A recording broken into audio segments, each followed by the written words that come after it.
People, what's up, everybody? Chris and Chris here. Chris Griffin, Horns Down Podcast, and Chris Mason, Mr. Shoulders 360 himself. People, do us a favor before we get into anything. Like and subscribe. Do all those different things. Obviously, give a shout out to Jason, Hall of Fame College Football Podcast with Jason and the Coach, and all the other shows. Probably saw Jason earlier this morning, but people, we are here for a good time, not a long time. We are on the heels, basically just coming out right after the fact of beating Bama and at Bama. So that Wait, was wait, wait, wait. Did we do that? yeah, we did that. We did that. I thought I've been listening to some podcasts, and it sounds like some national people think the turnover fairy sprinkled pixie dust all over the field, and that's why OU won. Yeah. Hey, I mean, some people mad at our quarterback, some people mad at this and that and this. All I know is this right here. OU is 8-2 right now with a chance to go to the playoffs with 2 games left. People, I feel really good about our chances this week. I felt good about our chances last week. I told you guys that. I put that out there on the line. I think Missouri, you could put them in a lot of predictable situations, and God forbid they run Bo Prabilla out there. Not saying Bo Prabilla is a bad quarterback, but when he's coming off a dislocated ankle and you want to get his first game back against that pass rush, Taylor Wynham killed that kid. yeah, your defense would have to play. I mean, your offensive line would have to not play good, not play great. They'd have to play perfect football. That means mistake free, all of that. And I'm just not necessarily sure that's what's going to happen. Regardless, though, again, we are here because we want to talk recruiting tonight. Chris Mason. I think where we should start is just what have you heard as far on the recruiting trail, as far as what this Alabama win, not only to Tennessee, but now you couple that in with the Alabama win. How's that affected OU recruiting? Well, I'll give you just two extreme examples. So the first one is Jackson Roper is a 4-star offensive guard for 2027 that's predicted to OU. He's been going around the country taking visits at big time schools. He was at Ohio State. He was at the Horseshoe, and OU coaches and the front office staff were at the game when the game went wrong. When it was over. They were FaceTiming recruits left and right and calling recruits left and right from Nick Saban Field, talking up the Sooners. So Jackson Roper is at Ohio State at their invitation, and he's talking to OU and raving about OU while he's at the Horseshoe while watching Ohio State, smash a bad UCLA team. So that's just one example. Then Kellen Hall is a 2028 5-star defensive tackle from Kentucky. He's been to an OU home game. He camped at OU this summer. Chris, he's now seen OU beat Tennessee and Bama in back-to-back games that he's gone to. So OU's thank you Tennessee and Bama for inviting him. So he's gotten to see our defense play 2 of their best performances in forever. They're calling recruits left and right. OU's got 2 huge visit weekends coming up. We'll talk a little bit about some Missouri action. And then for the LSU game, they've got even more kids coming in, confirmed official visitors to kind of close out 2026. So I've been saying that just win and you'll see the recruiting momentum. Well, beating Alabama on national television when national people were picking you to lose by 10 points and doing it in the way they did has obviously picked up attention for OU. And OU was already on a recruiting heater, which we'll get to in a little bit. And this isn't going to hurt. I mean, you've got a lot of folks' attention. A lot of kids are going to want to come to these last 2 home games regionally, in state. They're arranging as many visitors as they can. The Thanksgiving weekend makes it a little difficult for unofficial national kids to come in. They still have some booked, though, because some kids will have a break during that window. So some are coming in. Would have been nice if we could get a freaking night home game, TV people. LSU game. Because the Missouri game's always been an 11 a.m. kickoff. So everybody knew that. It's been known for months. So, but the LSU BS not giving us a home night kick is a little much. But all right, guys, whatever. I imagine they're going to either the Iron Bowl or the Vandy Tennessee game. I'm guessing in Neyland. So, yeah, Sooner Cowboys. KJ Ford is going to flip to A&M.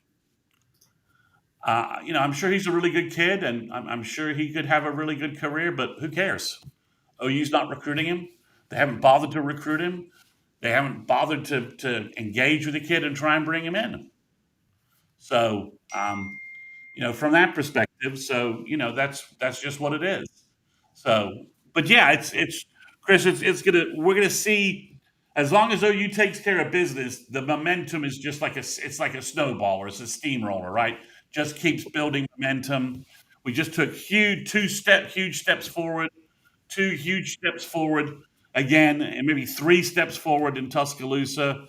You just can't go back a step, right? You just gotta, just keep moving forward. Big home crowd, big win against Missouri coming up, hopefully, and then you take care of business against LSU. I mean, the crowd should be psyched for the weekend. Our crowds for home games have been great. Prospective, prospects have mentioned that left and right, but it was huge. I mean, it's basically the brand that ran college football. You went into their house and you kicked their door in and were more physical and more clutch than they were. No one expected it, and they took care of business. So that resonates with recruits everywhere. Beating Baylor doesn't really resonate with recruits. Beating Alabama across the country, that resonates with recruits. I mean, it's just pure and simple. It's just a very simple, dialectic. Win big football games, get recruiting momentum. Yeah. Not only do you win, but you just show kids that, hey, this is still OU. You can win here. You can go pro. You can do everything that you want here that you could do there. Chris Mason, let's go ahead and jump into it real quick. Lead the way. I'll be right back, but lead the way. Silent commits. I know you want to talk about that. Yeah, so we have a silent commit out there. Last week, I think it was maybe Tuesday or Wednesday, Hayes Forsett posted his pony emoji on X, on Twitter.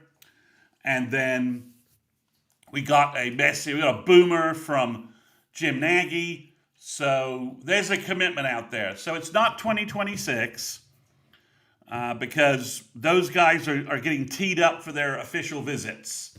And we'll talk about one name coming up that's going to officially visit from Missouri, or at least I believe he's coming in from Missouri, unless things have changed.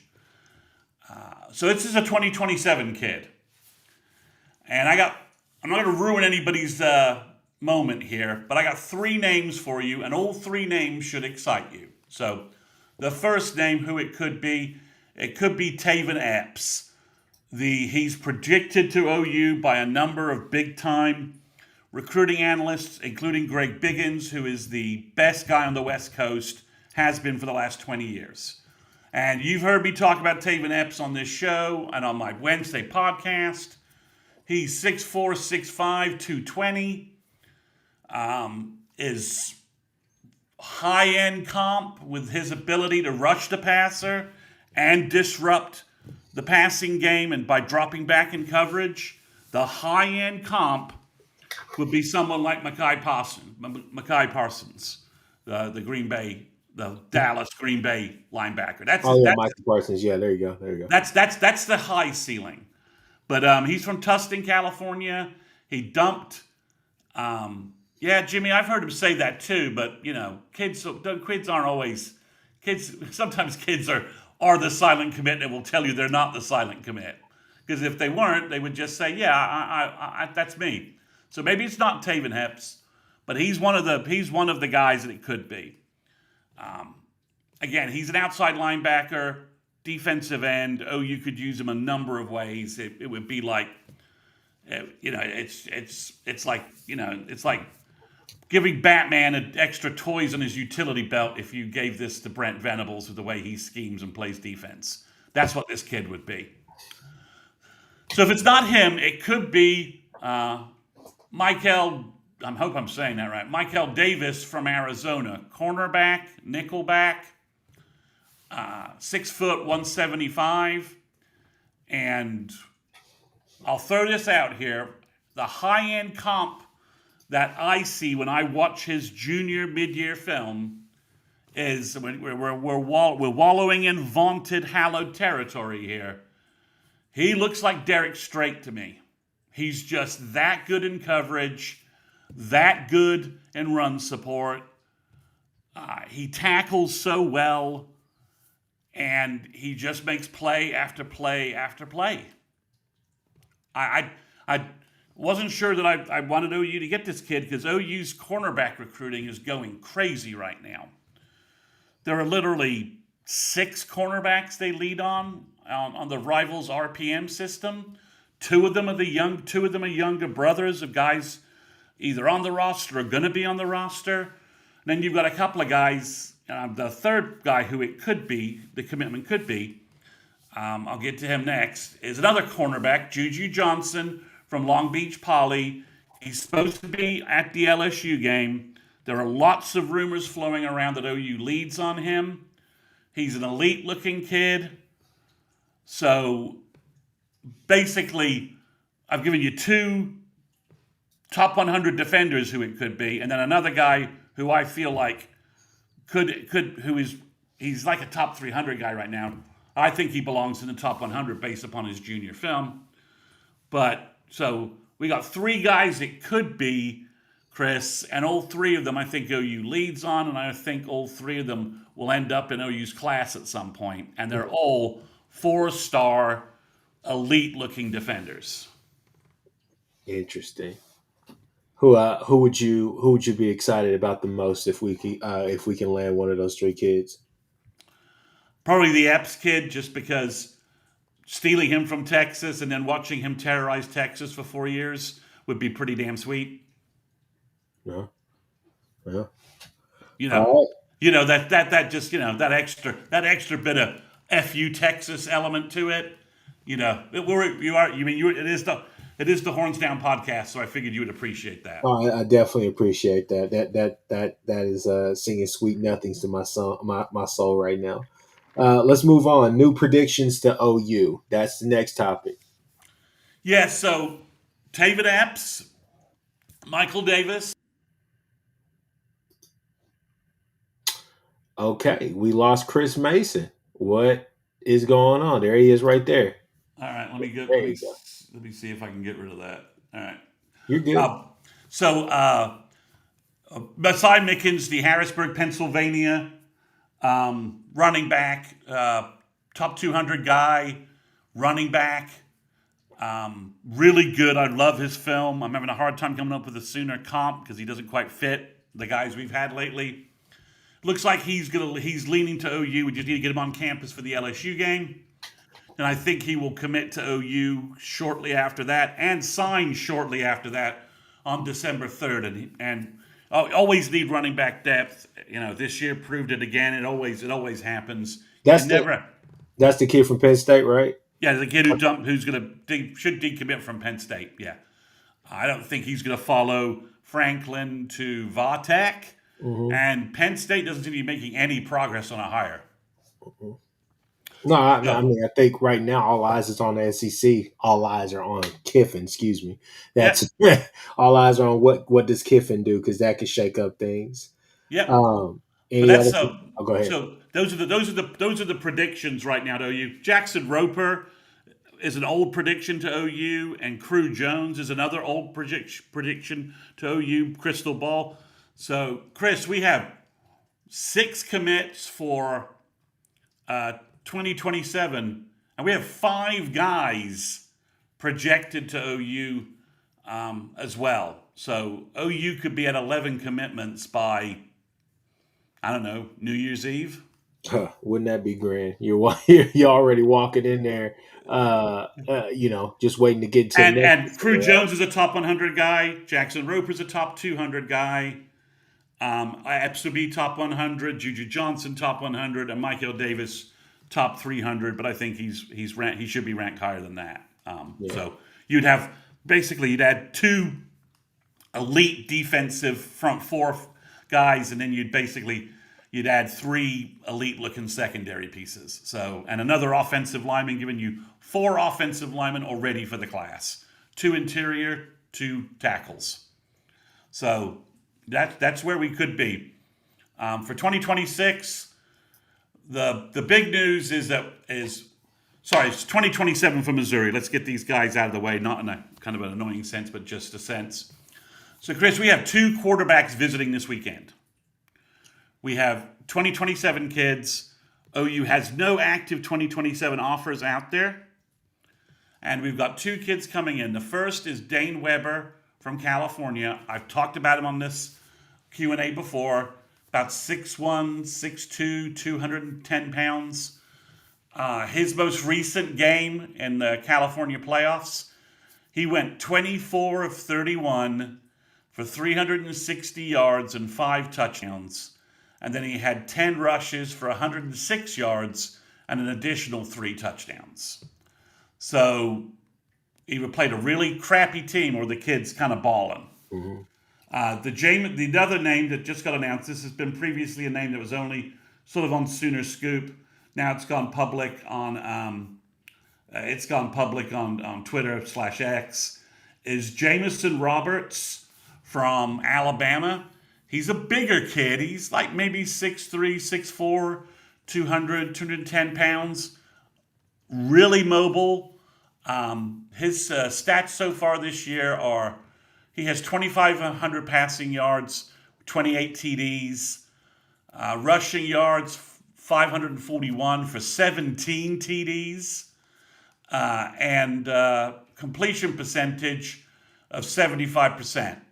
So there's a lot. So, Chris, I think Weber's the more polished kid right now, but Roberts may have a higher upside, and they're both just juniors. So, I mean, I think some of the problems we've been seeing with some of the hotshot 5-star quarterbacks flaming out is because maybe we're not waiting to see how they look their senior years. We're just evaluating them too early, and we're not getting a full picture on them and how they're performing. So that, and a lot of them they're one read. They're one read quarterbacks. I mean, let's just be real. I talked to, when I was talking with Ty one day, Ty Hayes, Around the Table Sports. Shout out to him. Obviously, he's made a little bit of a resurgence coming back. The guy's been busy, but Ty, I asked him about the kid that I thought would be starting, the Davis kid up there at Michigan. Yeah. At Michigan, you ask about Jackson Normal. He even said Ty Simpson in those first couple of years when he got here. He said a lot of the issue with a lot of these kids, these quarterbacks, a lot of these 5-star quarterbacks, they're one read guys. They don't know how to necessarily go through all their progressions. They struggle with that, and that's something that you have to do at this level to play at an elite level. And it's not the easiest thing to do, but it's not necessarily the most difficult thing to do. You just need time. Time should be your only problem. But when we talk to you, it's just like that's not what's going on. So it definitely begs you to wonder. But, I think with this Nagy approach now, at least for me, I think that's kind of where I'm at now. Not necessarily chasing stars, but just chasing, okay, who has the best looking film and who looks like a kid that could actually contribute? Because I think that's what you're recruiting now. You're not necessarily just recruiting depth pieces all the time anymore, or kids that even just fit your system. I think you're getting the best players that are available off the board, and you're going to figure out who can contribute right away, or who's a guy that, hey, we don't have to have him contribute right away. We can get him to learn everything, get him in our system, and get him polished. That way he can get on the field. You get what I'm saying? That's kind of why. And I think OU's doing a lot of that with this recruiting class. They're IDing guys that they feel like will have a low NIL number, have a sky-high potential, and they can let develop for a year or two, right? Yeah. So that you don't have this money sitting fallow on the sideline, right? You don't have all this cash sitting on the sideline. You've got guys developing who have high ceilings. I mean, this would be the Taylor Wine process, for lack of a better term, to give us the example of how ideally it should work, right? Yeah. You don't spend a lot of money on him from an NIL perspective. He's a 3-star. You scout and evaluate better than the other folks in the college game. He redshirts. He plays. He plays as a monster on he plays on special teams. He's a monster on when he does get in the game. Thinking back to his was it a double personal foul when he Yeah. played as a freshman? And then, like as a sophomore, he's hitting the field and he's doing everything you want. So that's kind of one way to look at it. So the thing about Roberts is he's like I said, he's 6'3", 6'4", 200 pounds. He plays for Saraland High School in Alabama. Texas took a kid from there 2 years ago at quarterback who was a smaller kid, like 5'10", 5'11". Not sure if he's still around on the Texas roster or not. But Chris, there's some juice to this kid on his film. Like it's not as clean as Weber's, but there's some, especially when he has to make something up. There's some juice there. It'll be interesting to see if one or both kids ends up getting offers from the Sooners, or if the Sooners decide we want to see more film. We want to see how you guys finish your senior year, see your junior year, see how you finish the playoff runs that you're on, and just take a little time. Don't be in the mad rush that I've kind of wanted OU to be in at the quarterback position, because maybe you wait and see if Peyton Houston doesn't like who they hire. We'll see what happens there. Jets are supposedly landing in Baton Rouge. Tracking jets of the Kiffin family is supposed to be in Baton Rouge. Florida thinks they're hiring him tomorrow, so we'll see. They both can't hire him. So before we guys, we'll talk just a little Missouri at towards the end. But real quick, Chris Mason or any other kids coming this weekend to the Missouri game? To the best of my knowledge, 2026 edge from Indiana, Dane. I think it's Bathurst. I think I have that right. Let me double check the last name. I hate getting names wrong. Yep, it's Dane Bathurst from Carmel, Indiana. He's an edge rusher, but OU's looking at him. Nate Dreiling is the guy that made the offer and is his primary recruiter. So OU is going to try, I think if they can get a verbal from him, they want to try him at Mike linebacker, because he brings a lot of athleticism and a lot of size to the Mike linebacker position. If you guys have been following these Q&As, you follow my pods, you know I'm a little, let's just call it, I'm worried about Bo Jandro's injury history in high school. I also, when they got Bo Jandro's verbal, kind of concerned about his size, weight, height kind of stuff. He's 5'11", 6 foot maybe. And OU has been playing, OU's Mike linebackers under Brent are big guys. I mean, Stutz is a big guy. Kobe McKenzie's a big guy. Sam Omosigho is not a small person by any stretch of any imagination. So I would like for them to add another linebacker to the class, and just as a backup, they got two Wills in Ja'Cory Smith and Jacob Curry. So if they could get Dane Bathurst and get a verbal from him, I would like the idea of a big Mike linebacker who they could develop. And if for some reason it doesn't work out, you just move him back to edge. He's got really good edge film. I got you. All right, going through the questions real quick. Just seeing some questions in here. Obviously, I think two kids that we definitely talk about the wide receiver position in the 26 class. You've seen Allen's name, obviously the Louisiana kid, the receiver that we have, and then obviously I think Pettit. So go in that order. Obviously with the Allen kid, as soon as Cowboys say he shut down his recruitment, and he will be a Norman for the LSU game. So better win that one. So I guess my whole thing is that he's flirting with LSU. I mean, let's just be real. So Louisiana, they're flirting with him. They want him. Yeah. I mean, they're both flirting with each other. But I mean, it's just one of those things. Is he's a Louisiana kid? Those kids go and play for the school. They don't go play for the coach. So whole thing is kind of just where we at on that one, and then as soon as you get done with that, roll into the Pettit stuff. Okay, so Allen went to the game. I can't imagine he was overly impressed with whatever LSU rolled out against Arkansas, but maybe he was. With a coaching staff that probably is about to get completely turned over, or at least mostly turned over. So they offered him. He was asked. He wanted that offer. I honestly thought that a flip to LSU was about to happen, but he has shut down his recruiting. He's gone publicly on Twitter and said this, that he's shut down his recruiting. He's 100% locked in with OU. And I imagine as long as his plans don't fall through, he'll be at the LSU game to watch OU. So that looks like that situation has normalized. I don't know what it's taking to get Jaden Petit to flip from Wisconsin.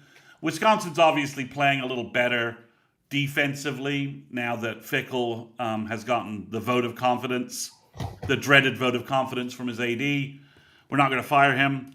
They're still losing football games, and they're still doing it in unimpressive fashion, and their offense is still a disaster.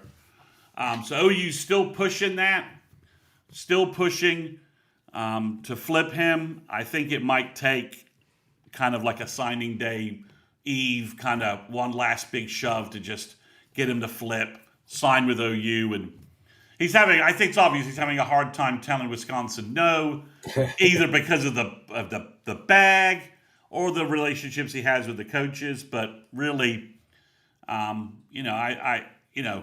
his if you follow Twitter follows his mentor trainer has been featured in like a couple of interviews lately. Well, the two most recent follows by the trainer were Emmett Jones and Jim Nagy. So maybe we're in the final negotiating phase of this flip. Quite possibly. So I would love to have a kid on board, but I'll say this right here: you definitely you need a kid like that, but you definitely got to go out there and help out with playmakers. I think that's kind of where I'm at with the offense right now. Sooners for Life, he says, who pulled the California running back, DeMarco or Nagy? Real quick before you say that, guy, get some love to Stevie G. Stevie G had a comment up here asking, can we keep the Stacy guy that's on our staff right now from Cali? Can we do that? But yeah, Chris Mason, go ahead and answer that question. Yeah, I mean, you can keep Stacy Ford. There's no salary cap for promoting the guy and giving him some more responsibility and some more green. He's done really well. He obviously left the UCLA situation because he knew that was heading down that was heading into the dumpster. Obviously, Nagy gave him a competitive raise. Hell, he could have taken a demotion from UCLA and gotten a pay raise at Oklahoma, Chris. That's entirely possible with the way that the staffs are being run. I don't see Jim Nagy wanting to. I don't see Jim Nagy losing Stacy Ford anytime soon. Maybe somebody offers him a GM job, like a real football program offers him a GM job, and you lose him then. And I think you accept that, move on, and go find the next Stacy Ford. Because that tells you that you can go work for Jim Nagy and then become a GM elsewhere. So that's the best. Promotability is, advancement and promotability are attractive recruiting mechanisms. Anybody in the business world will tell you that hey, I need a GM, and I think a West Coast guy makes a lot of sense. So I can see OU repeating that. But yeah, they'll do everything they need to do to keep Stacy Ford, presuming they're not going to stand in his way if he's going to if someone like Penn State, the new Penn State coach, says, I want you as my GM. Well, they're not going to stand in the way of that. But he's not going back to UCLA, and USC has a guy who's doing pretty well. So I don't think a move back on the West Coast will do anything. Oregon has a guy. And nobody else on the West Coast has any kind of NIL budget. So why would you leave? You're on mute.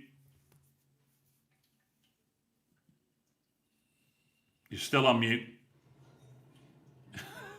He says, I think us getting Allen depends on who and when LSU hires their coaching staff. He definitely could go that direction. I mean, we could see let's say they get Lane Kiffin and they sign him the day after the Egg Bowl. Maybe, but I'm not sure Allen's going to be Lane's first phone call. And I'm not sure that they have time to get that done. So it's going to be really, I mean, with the signing day being so early, if you're signing Kiffin or obviously Vatek has got Franklin in, and so he's got a running start to keep some kids and poach a bunch of his Penn State kids if he wants. So they've got a running start there, but if, he's not, Kiffin's going to be, it's not going to be like, it's going to be like 2-3 days after the Egg Bowl before he's announced somewhere, and we're already going to be in signing day. So, that could happen. He could decide, I'm going to wait to sign to see who LSU's coach is, and OU could say, well, we're sending you papers today, sign or, hasta lasagna. So, that's something OU could do. Well, we'll see soon, Cowboys. We'll see what happens. Florida people think he's going to Florida, so it looks like Ole Miss. This is going to be fascinating if he leaves Ole Miss before they go to the playoffs. And if I'm Ole Miss, and there's all these rumors that Ole Miss is like giving him an ultimatum deadline, it doesn't sound like Ole Miss is interested in letting him coach the playoff game, which is a very weird circumstance. If I was Lane, I would tell LSU and Florida, I'm coaching my team through the playoffs. If you want me, you'll wait until January. Mm-hmm. But we'll see. We'll see what happens. I've heard OSU has been given a few coaches kind of a deadline, like a week timeline. These are coaches that are still coaching for potentially a playoff spot. And you're sitting there just like, what? But anyways, I just had to throw that in there. Yeah. It says, could we lose Rodgers to Vatek since Franklin got picked up? He seems extremely locked in with OU. I don't think he was that interested in waiting on Franklin's decision, because if he was, he wouldn't have visited OU quickly, verbally committed so quickly, and then closed down his recruiting. I mean, he could be visiting other schools right now, and he's visited OU and has just shut everything down. So I think he wanted to find a home, wants to find a place to sign and roll early and get going on his college career. So I don't see him wavering on this, and he doesn't seem to be wavering along anything on those lines. This is a good question right here. Do we really think that Kiffin would bolt with a team in the playoffs? If I was a player, I wouldn't want to play for someone who bounced during us still playing. I mean, hell, kids still wanted to play for Riley, and I think, I don't know if I can speak for Chris Mason on this, but it kind of feel like, we kind of threw that game, FBI, if y'all want to, get an NBA arrest and go look elsewhere to, go to Southern Cal. Anyways, I digress. All I'm saying is this right here. I'll tell you definitively, it was a weird preparation week in the Switzer Center for that OSU week. It was a very weird week. But yeah, I think it's a great question. We are in uncharted territory here in terms of this situation, because when DeBoer left Washington, Saban had already left. Saban left in late January? And DeBoer, his team had already, I think, lost the championship game by the time he left Washington to go to Alabama. So we don't have any precedent for this, because LSU and UF are chomping at the bit to hire Kiffin and get a commitment from him.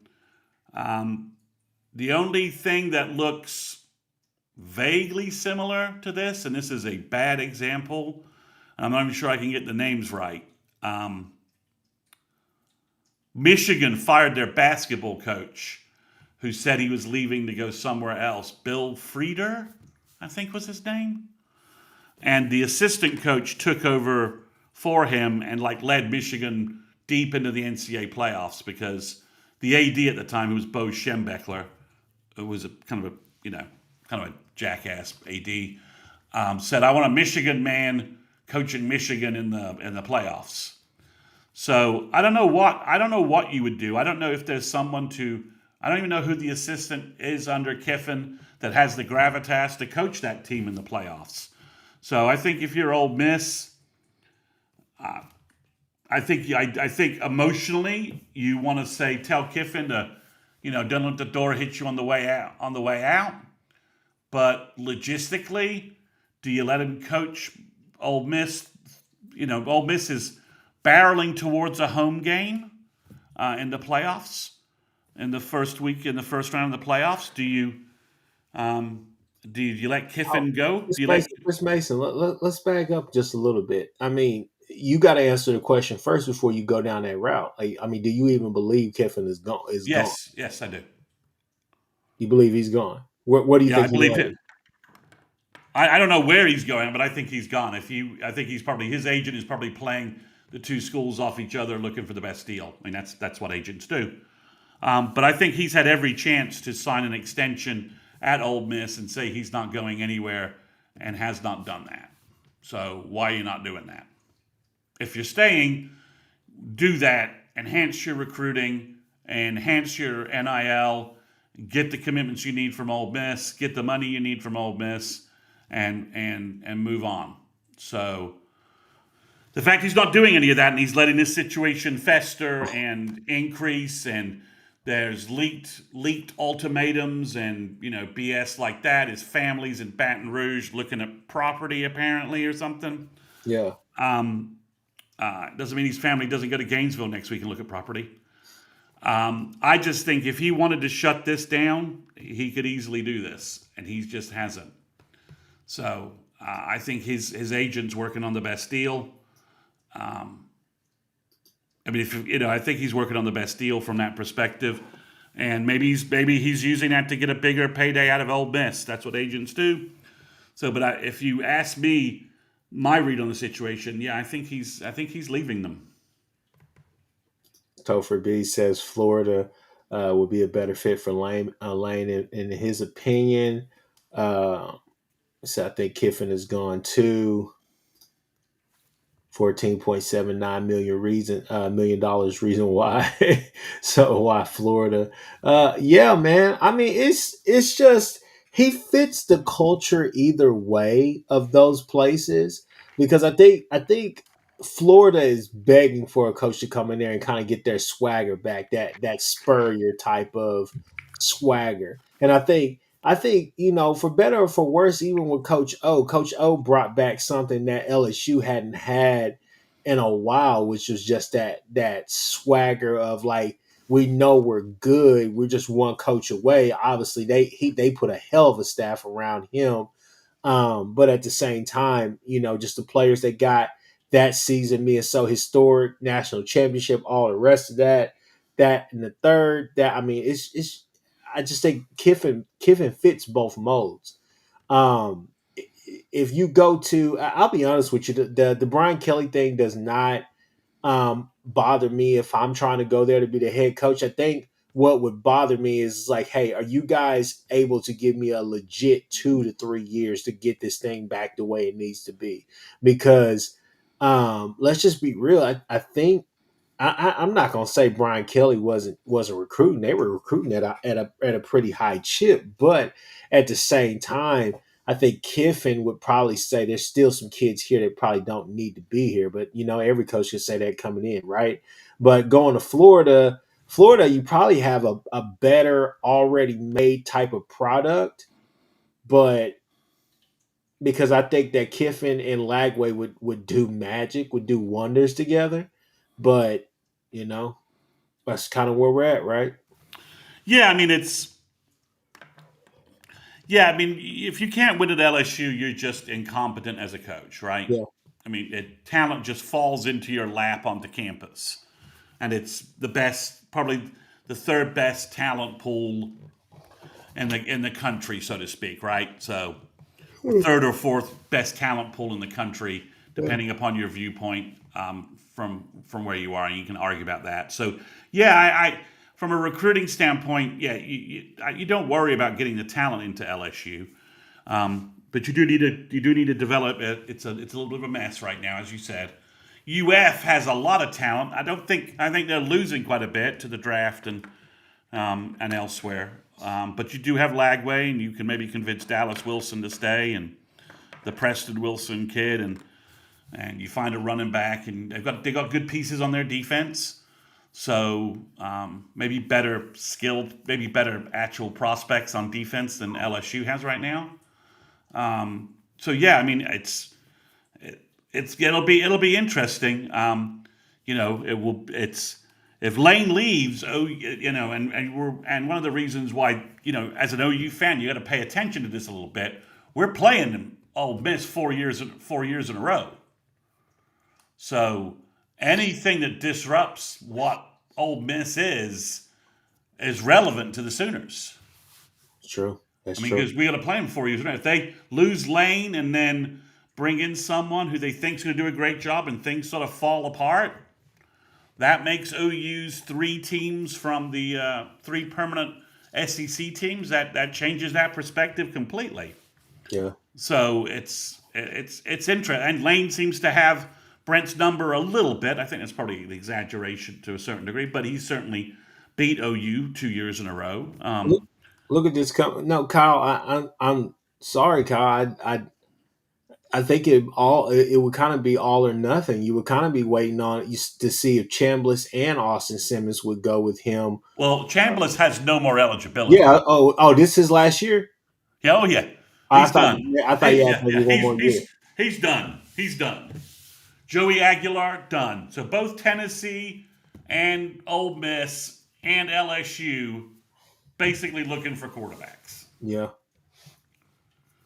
In the portal looking for quarterbacks or ready to promote Austin Simmons if you're Ole Miss, and ready to promote one of the guys behind Aguilar. I think in Lone Wolf, this is a good comment because it's a gateway comment for so many other things to happen. Simply because here's the thing, guys.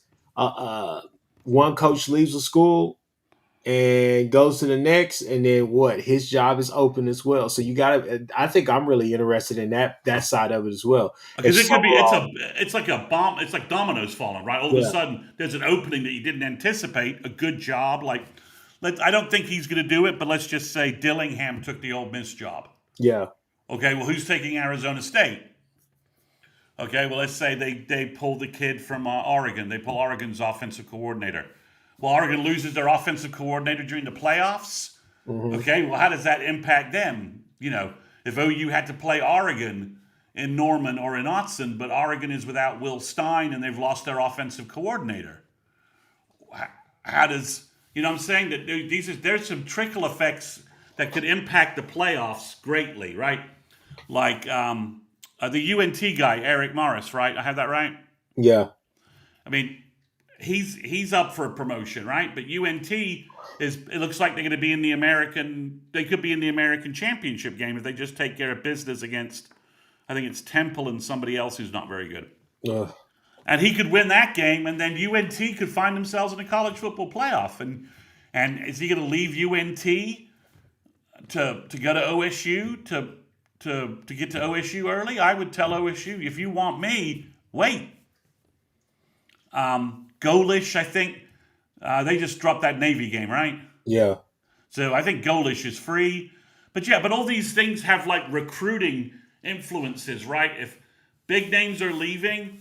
That puts players maybe that and portal wise, it could create the big portal buffet, right? Like, oh God, from that perspective. So yeah, so if you're OU, win 2 games, stay out of all of this nonsense, load up on the flips you want to get, load up on the 26 kids you want to fill your class. And move ahead with stability and momentum with 2027 kids. Brent can honestly say, I'm not going anywhere. This is my dream job. I want to retire at OU. I'm going nowhere. That's where I'm just glad we're not in that hunt. People, real quick before we jump up out of here, because we've been out here for 45 minutes, Chris Mason. Hey, look, first initial thoughts looking at Mizzou. Mizzou's a good team. They're a solid team. I hope they don't run Prbilla out there with that dislocated ankle. I'm not just being cocky about our pass rush or this and that, but it doesn't think about your season next year because that kid has been good for you all year. So you got to think about longevity opposed to just the here and now, right? 3 losses, whatever the case may be. I don't think that you're anywhere near probably making the playoffs. Maybe you have They a don't have even conversation. if they spoil last they don't spoil last season. They don't have the wins to get in. Yeah, but people just just real quick, just when you watch them, gotta talk about the Texas game. Unfortunately, that's how they like to run the ball. To me, like I was explaining to my uncle, it's kind of a I forgot which NFL guy. I mean, obviously, a lot of running backs do it, but this guy was doing it so prominently. I think he played for like the Chiefs before Mahomes got there. Played for somewhere, but the jump cut Priest basically. Holmes is he Priest Holmes? I don't know if it was Priest Holmes, but regardless, Okay. though, the guy basically what's going on with this Missouri run scheme with this wide zone or whatever the hell they like to call. Um, at least when Zoller's in, especially, they run a tight formation and running this and that, but they slide left, they slide right, and I mean the entire line will slide. And basically, you have to play assignment sound football because you have to cover up that back end. Because if you go and watch the Missouri State game, that's where he got all his yards. Both of those backs, Roberts and Hardy, they're just bouncing. They're doing jump cuts, little side jump cuts. Boom, they're out hitting that hole and they're gone. So you have to, when you move that pocket, you have to be able to collapse quickly. You cannot let them see the light of day. The quarterback, Zollers, I'm not necessarily sure how good he is because when you watch the Texas A&M game and you watch the Mississippi State game, Chris Mason, his touchdowns that came in the Mississippi State game were kind of just some plain old hitch routes that Mississippi State is a bad tackling team, and And their it just gas tank's empty. yeah, Their the gas gas. tank is just empty. I think they've had too many close games that have been let downs for them to the point where it is what it is this season. They still have a chance to be bowl eligible, I believe, but regardless, though, it's just one of those things where it's just like it kind of is what it is. But when you go to that Texas A&M game, don't get me wrong, they had a bit of success in the run game here and there, but for the most part, Texas A&M was able to collapse, keep Hardy in check, and then force. They pressured him. They pressured the hell out of Zollers, but they also forced him into predictable situations on those third and longs. And third and longs for him was anything third and four and after. But you got to think about it, guys. He's had 2 games to kind of settle in to play at home, but now he's about to have his first true road start potentially. So defense is pretty opportunistic. Good defense, and they can cause problems for you and cause havoc. You guys will hear this all on the breakdown, I'm sure. But when I look at that offense, I say, hey, they got 2 really good backs. But if you play assignment sound football and you're physical with that offensive line, and you play assignment sound football on the back end, you should be perfectly fine. This is a game where you're like, hey, if R. Mason's 100%, play him. If Jaden Jackson's 100%, go ahead and play him. But I think you can get it done. Obviously, we'll get into all the offense So talk and all the rest of that stuff on Thursday. But that's my first initial thoughts of Missouri. Chris Mason. I don't think it changes necessarily if Prbilla is back there because the thing is that can he run off of 3 weeks of having a dislocated ankle? Like, is he mobile enough? Can he get it done? Does he collapse if that happens? Right. So I don't think the game plan really changes all that much. Yeah, and Rob is saying this too. He doesn't think Bravilla isn't playing. I don't think he is either. But they've tried a little bit of gamesmanship that's been thrown out there. But regardless, though, I think you could get it done. Should be another good game. But this is the game. Both of these next 2 games, you need to go and punch these teams in the mouth early and go ahead and try to get this over with because you don't want to let not Tennessee, but Missouri just hang around. yeah, you want to get like a 10, 14 point lead on these guys, force them out of a conservative game plan, force a turnover, and cruise through the fourth quarter. Yeah. That's what you want to do. I mean, the only thing I think is if Drink will look at the last two OU games and just play a very conservative game plan, right? He's Super. gonna have to. He's just going to run the ball even if it doesn't get him much, and just not put his quarterback in a position to get beaten up by a pass rush or throw a pick. And he's just going to try and he's not going to make any turnovers or any mistakes, right? Fair catch everything, run the ball, and try and get into a low-scoring rock fight into the fourth quarter, and hope you can pull out some magic. So, and the way OU stops that strategy, put some points on the board. Yep. Offense put some points on the board and force them out of that shell. It's a lot like, guys, I'm originally from England, so I watch lots of international soccer, right? Missouri's going to do the soccer equivalent of parking the bus. And you just have to break them out of that by putting some goals in and force them out of it. So that's what you got to do. They're going to play conservative on offense, and they're going to defensively, they'll have some good rush ends. Overall, I don't think they're as good as Alabama, especially in the back end. I don't think their secondary is any near as good as Alabama's secondary. So I think it would be a good day to unleash some passing plays and get the offense moving in the right direction that we need for the playoffs. All right. People, look, we've been on here for damn near an hour. We gave you recruiting talk. We've given you a little Missouri spill. We talked about a lot of other stuff. Hell, we even talked about a little bit of the coach stuff. Shout out to our sponsor up here. As you can see in the right-hand corner, Kaizen Performance Gym here in Norman. If you're in the Norman area, in the greater OKC metro area, travel down. Go ahead, check it out. Tell Chris sent you. G-Fit and Romero down there doing great things as always. So shout out to our sponsor. But guys, like, subscribe, do all those different things. We will be back on Thursday. Chris Mason, go and check out his podcast. He's going to do another in-depth recruiting podcast on Wednesday. So definitely check us out. In the meantime,